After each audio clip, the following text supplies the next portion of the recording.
حدیث نمبر 229 229 عن سعد بن ابی وقاص رضی اللہ عنہ قال، یہ نیا نام آیا ہے، ان کے بارے میں لکھیں آپ، سعد، یہ راوی سعد بن ابی وقاص، سعد بن ابی وقاص القرشی الزہری، سعد بن ابی وقاص القرشی الزہری، السابقون الاولون میں سے آپ، سب سے پہلے اسلام قبول کرنے والے افراد میں سے ہے۔ علماء کرام نے، مورخین نے لکھا ہے کہ آپ کا اسلام قبول کرنے والوں کی نمبرنگ اگر کی جائے تو 7واں نمبر ہے، 7ویں مسلمان ہے صحابہ کرام میں سے، طبعاً یعنی صحابہ کرام کی کاؤنٹنگ ہو رہی ہے یہاں پر، صحابہ کرام میں آپ اسلام قبول کرنے والے 7ویں نمبر کے آدمی ہیں۔ آپ 10 مبشرہ میں سے ہیں، جن آقا صلی اللہ علیہ وآلہ وسلم جو 10 صحابہ کرام کے نام لیے کہ یہ جنتی ہے ایک ہی سیٹنگ میں، ان 10 مبشرہ میں سے، ان 10 صحابہ میں سے آپ بھی ہے۔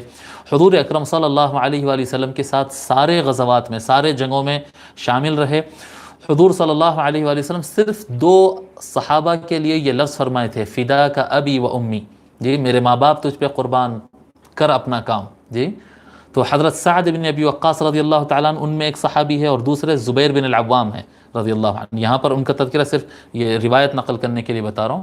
کہ سعد بن ابی وقاص ان افراد میں شامل ہے، ان 2 افراد میں سے ایک ہے جن کے لیے حضور صلی اللہ علیہ وآلہ وسلم نے کہا تھا ارمی یا سعد، ارمی یا سعد فدا کا ابی و امی، او کما قال علیہ الصلوۃ والسلام، سعد اللہ کی راہ میں تیر چلاؤ یا نیزہ چلاؤ، وہ یعنی دور سے کفار کے اوپر وار کر رہے ہیں، بہت ماہر تھے آپ وار کرنے میں، تو میدان جنگ میں میرے ماں باپ آپ پر قربان، چلاؤ تیر، اس طرح کے آقا علیہ الصلوۃ والسلام نے ان کے لیے فرمایا۔ یہ بڑی فضیلت کی بات ہے۔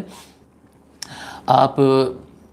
آقا علیہ الصلوۃ والسلام کے وصال کے بعد آپ کے کارناموں میں سب سے بڑا کارنامہ ہے ایران کو جو فتح کیا گیا تھا، ایران کو جو فتح کیا گیا تھا وہ جنگ کا نام ہے جنگ قادسیہ،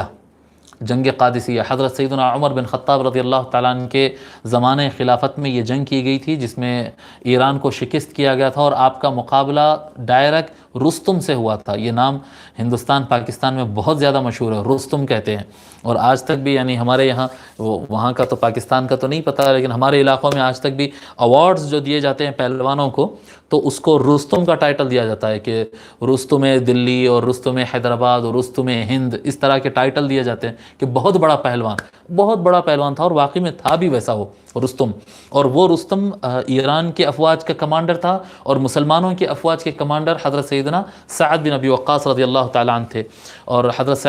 سیدنا سعد بن ابی وقاص رضی اللہ تعالیٰ عنہ کی لشکر کی تعداد 30,000 تھی، اور یعنی کفار کی طرف سے جو فوج آئی تھی وہ 1.25 لاکھ سے بھی اور زیادہ تھے، تو بڑی خطرناک جنگ تھی۔ اور حضرت سیدنا سعد بن ابی وقاص رضی اللہ تعالیٰ عنہ ایران فتح کیے تھے حضرت سیدنا عمر بن خطاب رضی اللہ تعالیٰ عنہ کے زمانے میں۔ جب زمانہ فتن آیا، مولا علی علیہ السلام کے زمانے میں جب فتنے اٹھے اور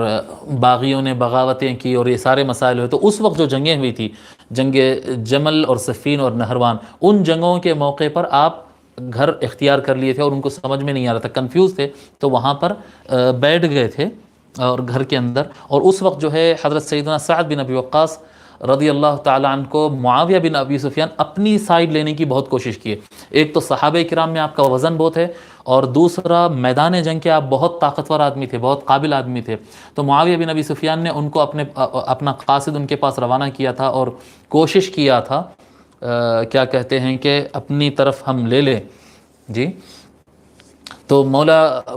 حضرت مولا علی علیہ السلام کے خلاف جنگ لڑنے کے لیے معاویہ اپنی سائڈ لینے کے لیے کیے، تو حضرت سعد بن ابی وقاص رضی اللہ تعالیٰ عنہ نے معاویہ بن ابی سفیان کو یہ جواب دیا تھا کہ معاویہ، مجھے یعنی میں علی کے ساتھ نہیں جا کے خالی بیٹھا ہوا ہوں، اور تو یہ سمجھتا ہے کہ میں تیرے ساتھ آ جاؤں،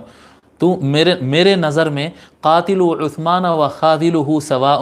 انہوں نے کہا کہ میری نظر میں حضرت عثمان غنی رضی اللہ تعالیٰ عنہ کا ان فتنہ پروروں نے جنہوں نے قتل کیا ہے، اور حضرت عثمان غنی وہ لوگ، اور حضرت عثمان غنی رضی اللہ تعالیٰ عنہ کو جب لوگ قتل کرنے کی کوشش کر رہے تھے، تو جو افراد اپنے پاس سپاہی رکھتے ہوئے بچا سکتے تھے لیکن وقت پہ نہیں بچائے، میرے نظر میں دونوں برابر ہے،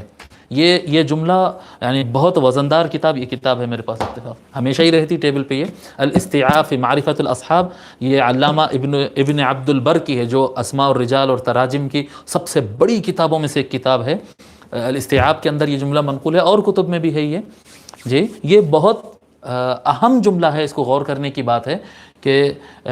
کیا کہتے ہیں، معاویہ بن ابی سفیان وغیرہ یہ بچا سکتے تھے، اس وقت ایسے حالات تھے کہ بچا سکتے تھے حضرت عثمان غنی رضی اللہ تعالیٰ عنہ کو، لیکن انہوں نے ان کو شہید ہونے کے لیے چھوڑ دیا، اور جب شہید ہو گئے تو پھر میدان میں پورے زور سے اتر گئے کہ ہم کیسا کرتے ہیں، ہم کو خون کا بدلہ چاہیے۔ تو حضرت سعد بن ابی وقاص رضی اللہ تعالیٰ عنہ کا یہ جملہ بڑا کاشف اور بہت سارے رازوں کو کھولنے والا جملہ ہے۔ آپ نے فرمایا قاتل عثمان وخاذلہ سوا، عثمان کو قتل کرنے والا اور عثمان کو قتل ہونے کے لیے چھوڑ دینے والا، وقت پر ساتھ نہیں دینے والا، بے وفائی کرنے والا، میرے نظر میں دونوں برابر ہے۔ حضرت سعد بن ابی وقاص رضی اللہ تعالی عنہ کی وفات 55 ہجری کو ہوئی، 55 ہجری کو آپ کا وصال ہوا۔ عن سعد بن ابی وقاص رضی اللہ عنہ قال، حضرت سعد بن ابی وقاص رضی اللہ تعالیٰ عنہ فرماتے ہیں قال رسول اللہ صلی اللہ علیہ وآلہ وسلم ولا يريد احد اهل المدینة بسوء الا اذابه اللہ فی النار ذوب الرصاص۔ رسول اللہ صلی اللہ علیہ وآلہ وسلم نے ارشاد فرمایا، اگر کوئی شخص اہل مدینہ کا برا چاہا، اہل مدینہ کو تکلیف دینا چاہا، تو اللہ تبارک و تعالی اسے قیامت کے دن دوزخ میں، اللہ تعالیٰ اسے دوزخ میں رصاص، سیسے کی طرح پگھلا دے گا۔ جی کیا بتائے تھے بیٹے؟ لیڈ کہتے ہیں انگلش میں، لیڈ جو ایک ٹائپ آف میٹل ہے، لیڈ، تو اس کو جیسا اگر گرم کر کے پگھلائیں گے تو کس طرح سے پگھلتا ہے، اس طرح سے اللہ تبارک و تعالیٰ اس شخص کو جہنم میں، سیسے کی طرح اس شخص کو جہنم میں پگھلا دے گا اللہ تبارک و تعالیٰ، جس نے اہل مدینہ کو تکلیف دیا یا ان کو تکلیف دینے کا ارادہ کیا۔ او ذوب الملح فی الماء، یا اس طرح سے فرمایا کہ جس طرح سے نمک کو پانی میں گھلا دیا جاتا ہے، اس طرح اللہ تبارک و تعالیٰ ایسے افراد کو جہنم میں گھلا دے گا۔ رواہ مسلم والنسائی، اس حدیث کو امام مسلم اور امام نسائی نے روایت کیا ہے۔ تھوڑا بہت تاریخ پڑھ لینا کہ اہل مدینہ کو کون تکلیف پہنچائے۔